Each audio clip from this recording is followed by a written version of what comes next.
Uh, Labdien visiem! Šodien jūs esat pieslēgušies Pierīgas partnerības organizētajā Līderi Info dienā, kurā mēs stāstīsim par atbalsta iespējām jūsu uzņēmējdarbības atbalstam. Mani sauc Alīna Francova un pārstāvu Pierīgas partnerību.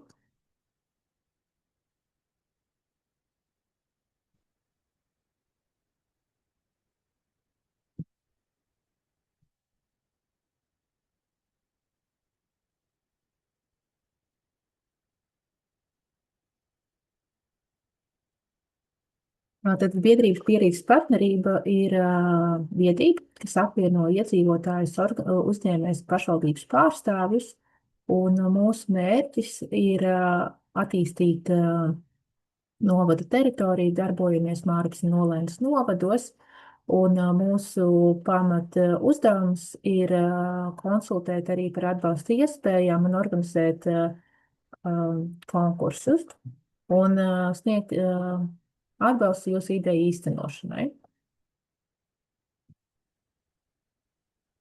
Šīs ir vēl daudzas aktivitātes, ko mēs īstenojam. Mēs sniedzam atbalstu gan kopienām, gan esam nevalstiskā organizācija Infopunkts un jā, gan arī sniedzam atbalstu jauniešiem.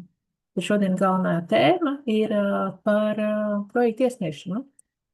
Tad šobrīd ir atvērts projektu uzsaukums līdz 23. aprīlim var iesniegt projektu pieteikumus. Šobrīd pieejamies atbalsta finansējums līdz 173 000. Un tad īstenošanas vieta jūsu uzņēmēja darbībai jābūt Mārpas vai Olainas novadi. Un ir atvērta divas rīcības. Un šobrīd visa projekta pieteikuma iesniegšana notiek elektroniskā pieteikšanās sistēmā, kas ir lauka atbalsta dienestā. Šeit jūs arī redzat saiti. Un mūsu mājaslapā, kuras arī parādīšu tālāk, ir pieejama informācija detalizēta tātad par kārtu. Tātad ir divas rīcības. Pirmajai rīcība ir atbalsts uzņēmumu viedu risinājumu īstenošanai. Viena projekta summa ir 5000 eiro. Un otrai, kas ir atbalsts jaunajiem uzņēmumiem lauku teritorijā, viena projekta summa ir 15 000.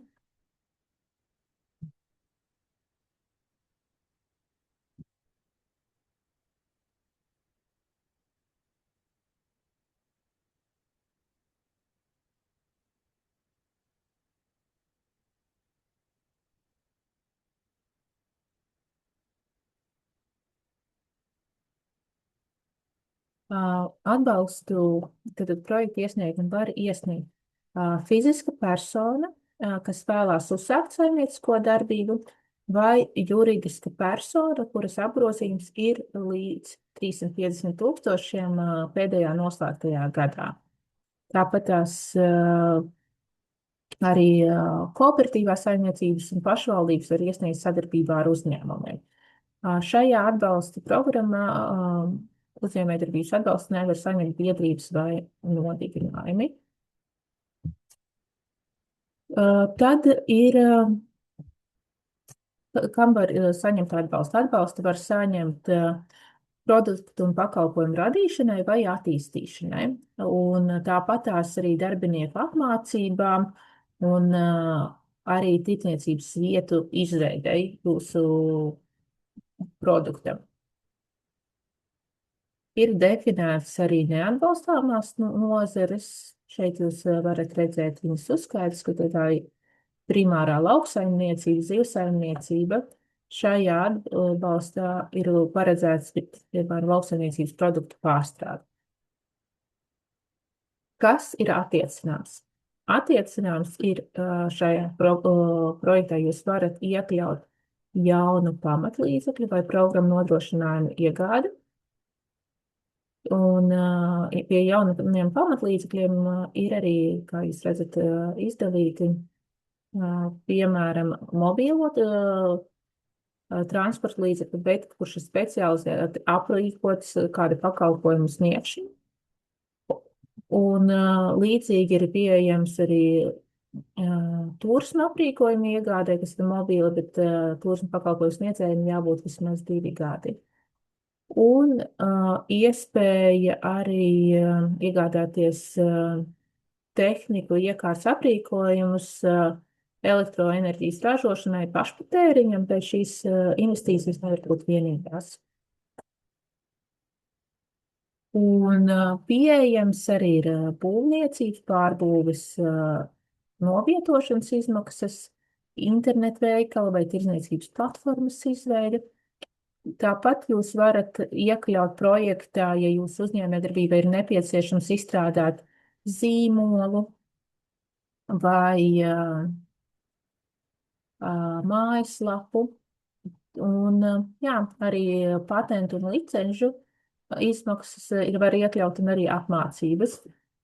Princips pār šis pakalpojums, šī programma ir izveidota, lai nodrošinātu jūsu uzņēmēju darbībai paredzētos ilgtermiņa investīcijas. Lūk, tad pamata atbalsta intensitāte ir 40%, ko tas nozīmē, tad, ja jūsu iegādes ir 10 000 pamatlīdzekļus, jūs plānojat iegādāties 4000, jūs varat atgūt granta veidā. Un šeit ir uzskaitīti vēl papildus iespējas, kur var palielināt līdz maksimālajai atbalsta intensitātei, kas ir 65%.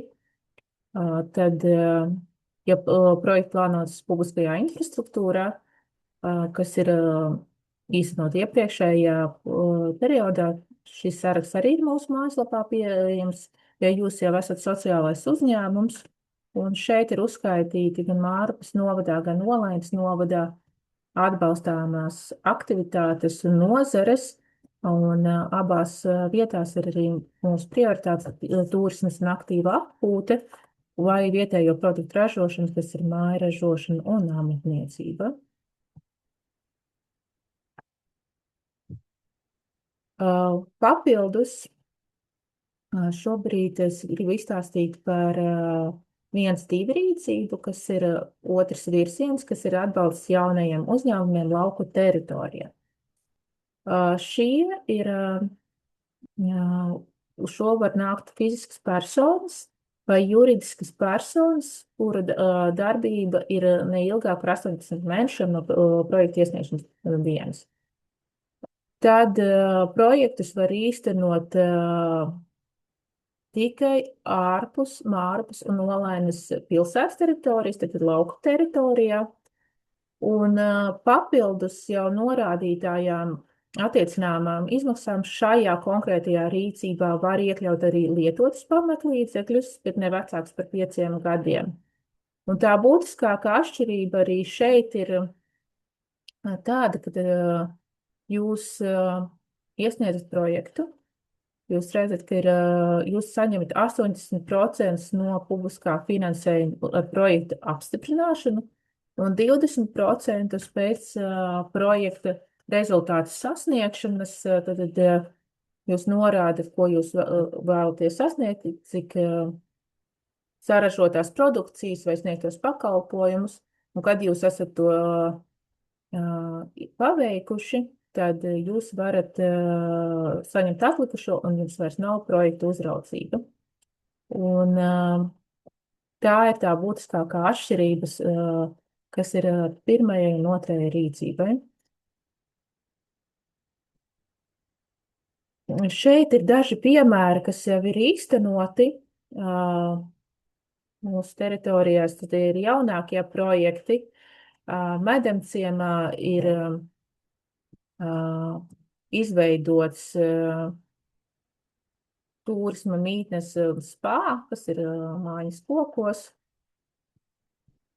Physio and Beauty House ir iegādājušies profesionālu inventāru fizioterapijas un skaistnopūšanas nodrošināšanai.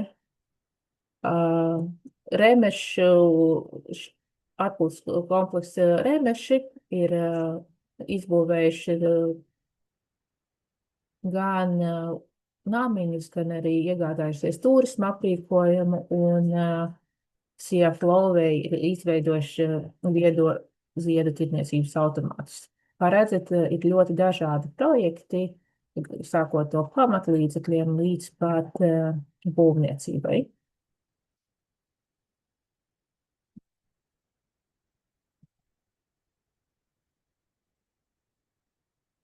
Tātad šis ir pirmais cikls, lai jūs saprotat, ko var iekļaut projektā. Un nākamais, ko es jums gribu izstāstīt, ir gan par projektu, kas notiek pēc projekta iesniegšanas un vērtēšanas un kā jūs viņu īstenojat. Tātad projektu iesniedzat lauka atbalsta dienestā elektroniskā pieteikšanās sistēmā līdz 23. aprīlim pusnakti. Lūgums neatlikt projektus pēdējo brīdi. Tāpēc mēs organizējam šos te informatīvos seminārus un laicīgi sākt gatavoties, jo varbūt arī dažādas kļūdas, kuras var novērst, novēršanai nepieciešams laiks. Tālāk mēnesi vērtē partnerību, atbilstību mūsu teritorijai un prioritātēm. Tad tiek projekts nodots vērtēšanā lauku atbalsta dienestam, kas vērtē projektus līdz pat 5 mēnešiem. Un tad jūs saņemat lēmumu par projekta apstiprināšanu. Un jums ir iespēja, tad, ja tie ir pamatlīdz 1 gada laikā īstenot vai būvniecībai 2 gadu laikā. Tas, ko es gribu norādīt, to, ka visas šīs investīcijas ir vērstas uz ilgtermiņu, un tāpēc arī plānojot projektu, skatieties, kas jums ir nepieciešams jūsu uzņēmējdarbībai, lai to attīstītu. Un tad, kad projekts ir īstenots, tad ir projekta uzraudzība, kas ir 3 gadus. Un kas tad projekta uzraudzībā ir jādara? Tad pirmā lieta, kas ir vissvarīgākā, ir jāveic tāda saimnieciskā darbība, ko jūs esat plānojuši. Ja jūs esat plānojuši īstenot turismu pakalpojumus, tad šīs te inventārs ir jāizmanto tieši turisma. Un papildus ir jāiekļauj kāds no rādītājiem, ko jūs plānojat sasniegt. Vai tas ir darba vietu izveide vai arī ieņēmumu palielināšana. Tāpēc esmu izcēlusi to ieņēmumu palielināšanu, jo tas ir visbiežāk rādītājs, kas tiek sasniegts, kas ir 20% apmērā no jūsu projekta attiecināmās summas. Tad, ja pamatlīdzeklis ir 10,000 eiro apmērā, tad 2. un 3. gadā pēc īstenošanas jums jāgūst ieņēmumi no plānotās darbības vismaz 2,000 eiro apmērā. Tā ir tā pamata nosacījums, ko mēs arī pēc tam tiek pārbaudīti. Un lūk, un papildus, te es arī esmu norādījis, ka ir paredzēti dažādi finanšu atbalsta iespējas, jo vispirms jums ir jāiegādājas šie te pamatlīdzekļi, un tad jums finansējumu atgriež. Ir iespējams saņemt avansu līdz pat 40% apmērā no publiskā finansējuma, kā arī projektu sadalīt 5 daļās. Piemēram, iegādāties 1 pamatlīdzekli, iesniegt atskaiti, mēnešu laikā jums atgriež finansējumu, tad plānot nākamā pamatlīdzekļa iegādi. Tas tie ir visi atbalsta instrumenti, lai veicinātu vieglāku projektu īstenošanu. Tā būtiskākā lieta, ko mēs arī vēlos teikt, ar ko tad sākt?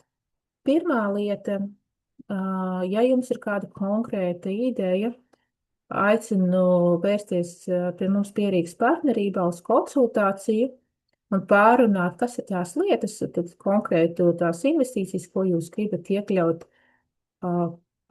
projektā.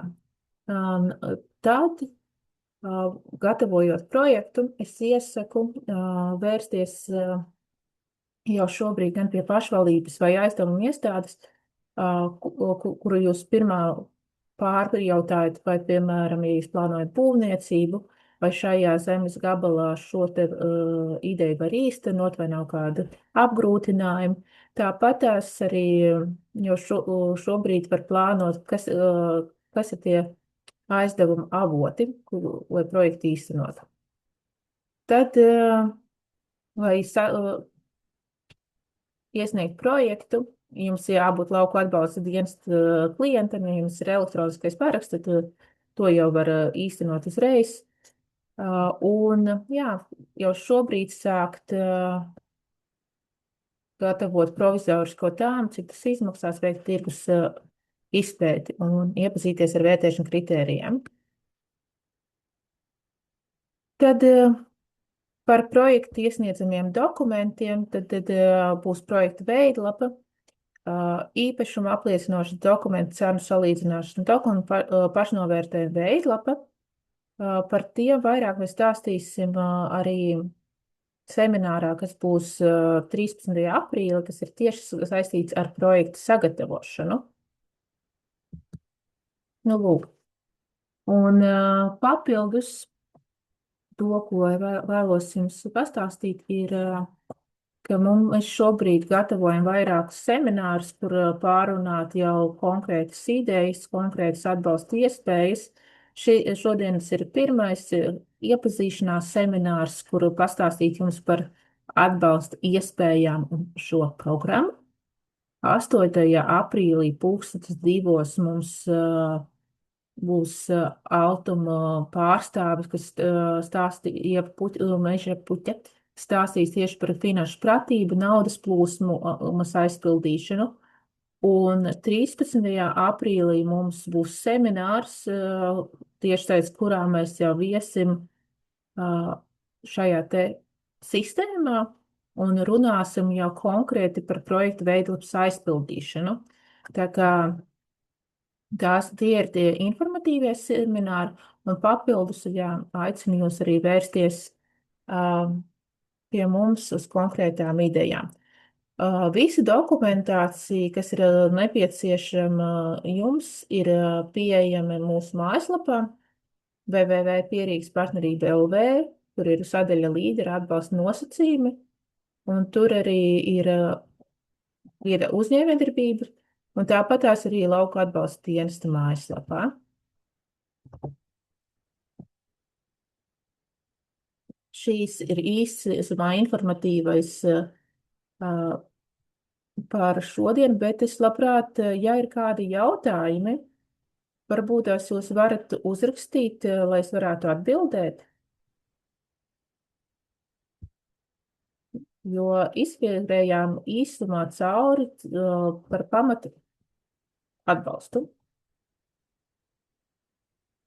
Vai ir kādi jautājumi?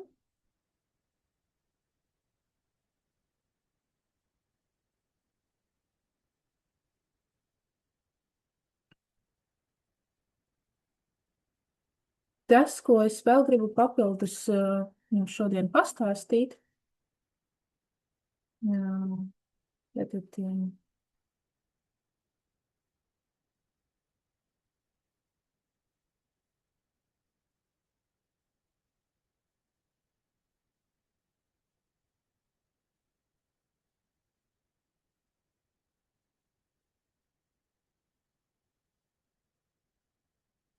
jā. Pirms es ķeros klāt pie vērtēšanas kritērijiem un pastāstīt jau konkrētu ideju. Paldies par jautājumu. Tad jautājums ir, vai viens projekts var tikt īstenots vairākos soļos ar atkārtotu līderu atbalsta finansējumu saņemšanai? Pirmā lieta, ko es gribu teikt, viens atbalsta pretendents, tad jūs varat iesniegt vairākus projektus.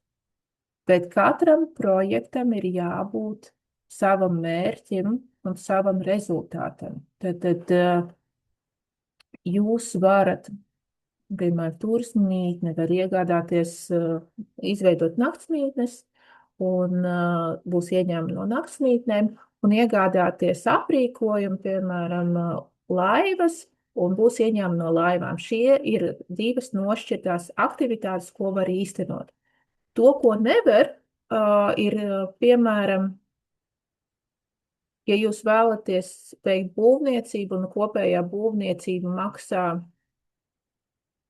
100 000, jūs nevarat sadalīt divos projektos, kur, piemēram, vienā projektā būs pamata būvniecība, otrā projektā būs jumta uzstādīšana. Šis ir vienas ēkas izveide, līdz ar to pēc pirmā projekta īstenošanas ēka nav funkcionāla. Tas ir tas būtiskākais nosacījums, kas ir saistīts konkrēti ar projekta sadalīšanu.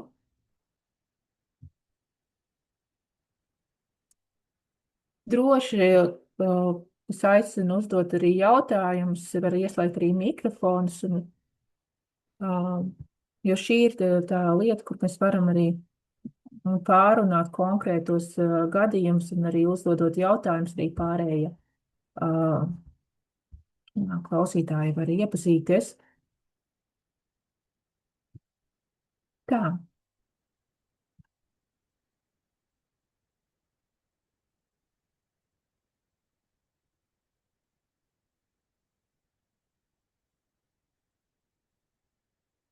Tas, ko es vēl gribēju pateikt, tā informācija, kas mums ir mūsu mājaslapā, tad ir sadaļa līderi, kas ir tieši saistīta ar šo te programmu. Šeit ir realizētie projekti, kur jūs redzēsiet citus projektus, kas ir īstenot un varat iedvesmoties.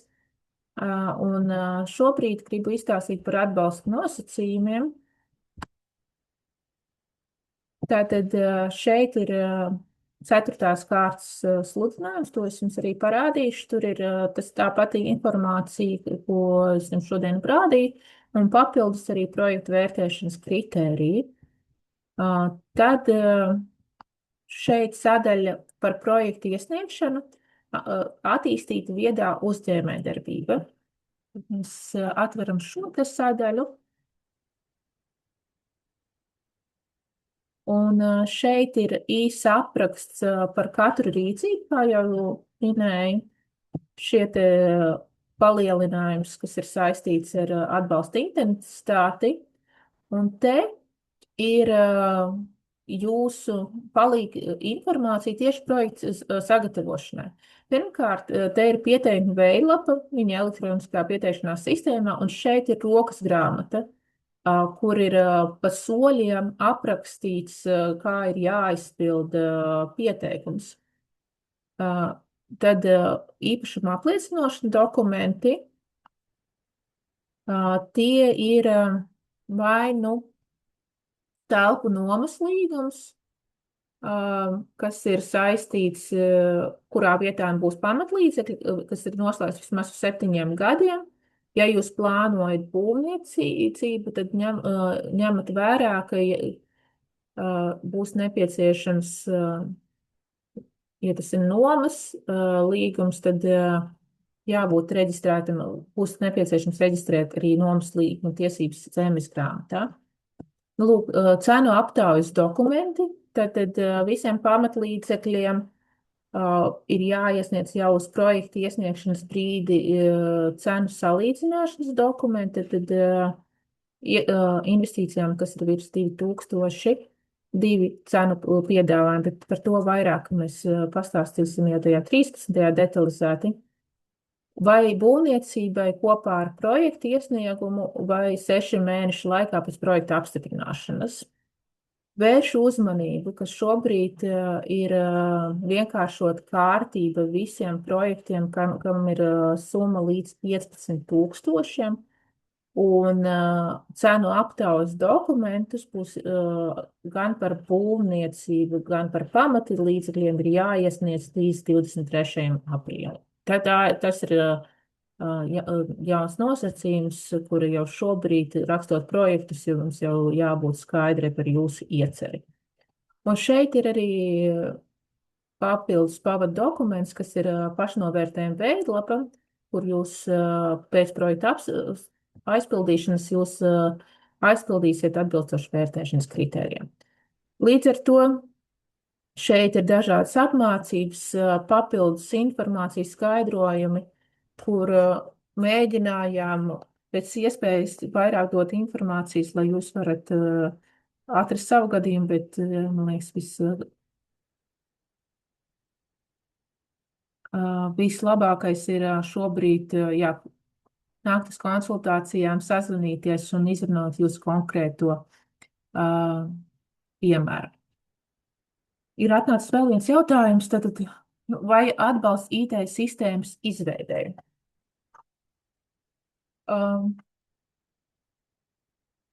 Tad šeit jāpārunā arī konkrēti, kas tad tā ir par IT sistēmu, jo līdzīgi kā ar pamatlīdzekļiem, arī šeit ir programma nodrošinājums. Mums ir bijuši projekti, kur ir aplikācija izveide, bet arī pēc katra projekta ir jābūt sasniegtam rezultātam.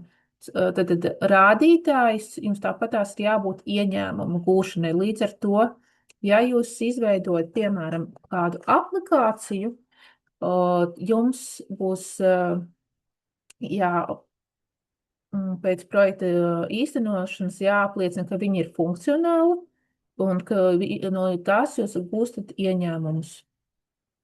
Un tas ir tas rādītājs, tā kā to arī var iekļaut izveidei. Šī programma nav uz pilotēšanu, uz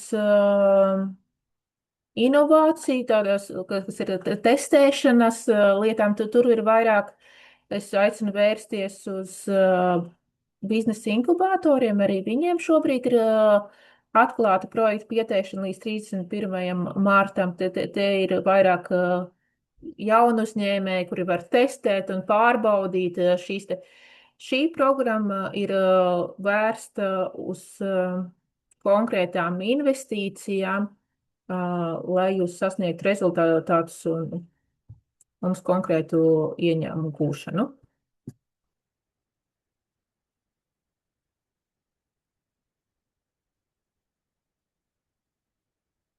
Kas notiek, ja netiek sasniegts plānotais peļņas līmenis? Šobrīd ņemam vērā, ka šis nav peļņas līmenis, tie ir ieņēmumi. Ja jūs plānojat investēt, līdzīgi finansējums, teikšu, ka 20% ieņēmumu gūšanu, tas ir ļoti zems līmenis. Tīri, ja skatās no biznesa viedokļa, jau,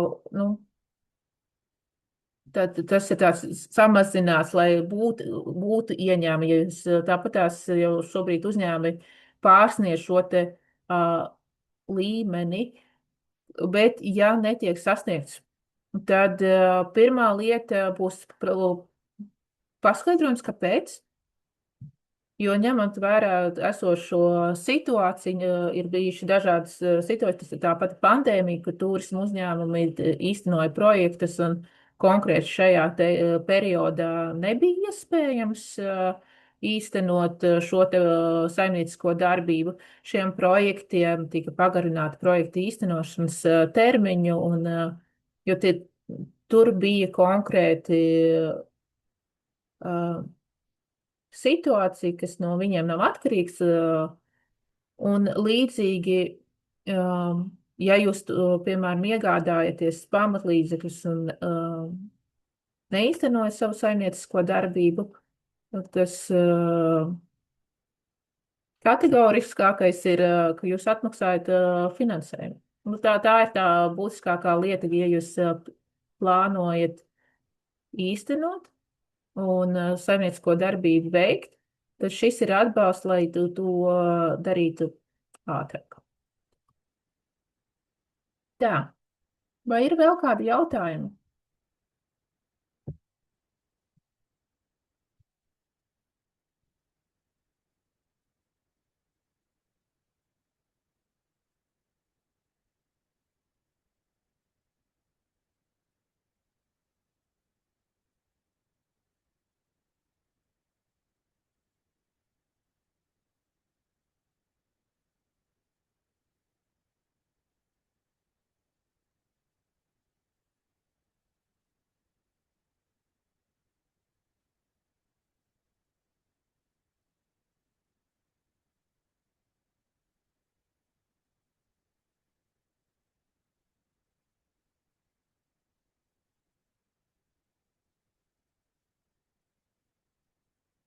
No savas puses vēl šodien gribu jums padalīties ar projektu vērtēšanas kritērijiem, lai jūs saprotat arī par projektu ideju. Tad šeit ir ceturtās kārtas sludinājums, kas ir arī publicēts mūsu mājaslapā, izdalītas rīcības, paskaidrotas arī atbilstoši mūsu stratēģijai. Un būtiskākais ir šobrīd projektu vērtēšanas kritērija. Ja projekts ir atbilstošs, to vērtēsim mēs. Katram projektam minimālais punktu skaits, ko viņam ir jāsniedz, lai būtu atbilstoša stratēģija, ir 10. Tad projektā plānoto aktivitāšu pamatojums. Būtiskākais, kad jūs sagatavojat projektu un jūs veiksiet aprakstus, jūs nerakstīsiet konkrēti, ka jums ir nepieciešama šāda investīcija, piemēram, laivu iegāde. Projektam ir jābūt balstītam uz jūsu plānoto pakalpojumu, tad turismu pakalpojumu, kā jūs sniegsiet šo te pakalpojumu, kur ir jūsu klients, un jūs aprakstīsiet šo te pakalpojumu sniegšanu, jo laivas iegāde ir tikai instruments, lai jūs varētu nodrošināt šo te darbību. Mēs lūdzam arī pievienot tirgus analīzi, kurā jūs aprakstat konkurentus. Mūsu darbības teritorija ir Mārpe un Olaine, bet ja jūsu tiešie konkurenti nav šajā teritorijā, tad blakus teritorijas, jūs aprakstat arī konkurentus, kādas ir cenas, tas ir mērķis, ka jūs apliecinat, ka jūs zinat, kādos apstākļos jūs strādājat, un arī norādat jūsu atšķirības no konkurentiem. Tad mēs vērtējam arī jūsu pieredzi un zināšanas, tad vai jums ir izglītība vai darba pieredze konkrētajā nozarē, ja tā ir specifiska nozara, kur ir galdniecība, piemēram, nepieciešams konkrētas zināšanas, tad vai no jums vai jums darbiniekiem ir šīs te zināšanas, lai jūs to varētu veikt. Līdzīgi ir par papildus resursiem, ka jūs esat aprakstījuši, kas jums ir nepieciešams, piemēram, arī turisma mītnes izbūvēt, ka jūs arī plānojat arī ne tikai izbūvēt, bet arī aprīkot, kas ir mēbeles un citas lietas. Ir veikta risku analīze, ka jūs apzināties riskus gan projekta īstenošanā, kas ir iegādes vai būvniecības veikšā, gan arī konkrēti tad, kad jūs šo te pakalpojumu sniedzat, tad ir pieprasījums, jā.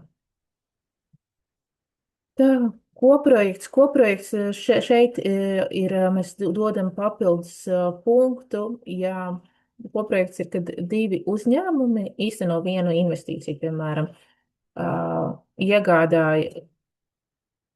iegādājas telpas vai uzbūvē telpas, un katram no uzņēmumiem ir jāsniedz saimnieciskie darbības rezultāti.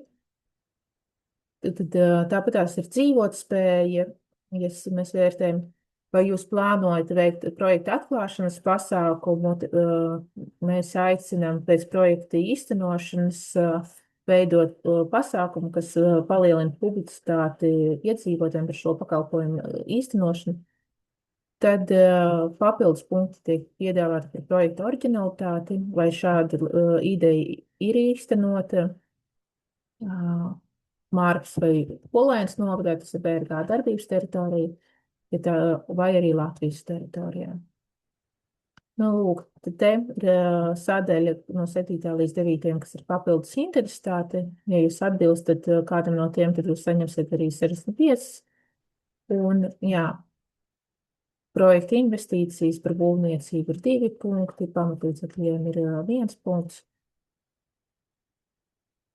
Un, ja tie vērst uz ražošanu, tad arī saņemat 1 punktu. Un šeit ir prioritārās darbības nozares, par ko jūs arī varat saņemt 1 punktu.